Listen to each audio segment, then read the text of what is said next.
জন্য আমরা লালগোলা স্টেশন চলে এলাম এবং লালগোলা স্টেশন থেকে আমরা ট্রেন ধরে আমরা যাব।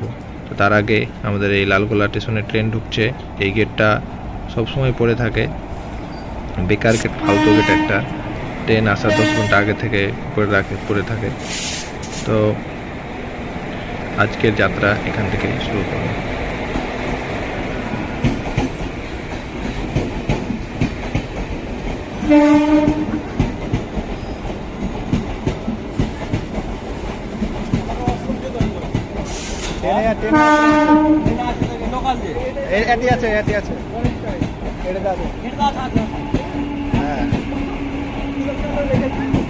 এটা হাই, এটা সিসিটিভি আছে।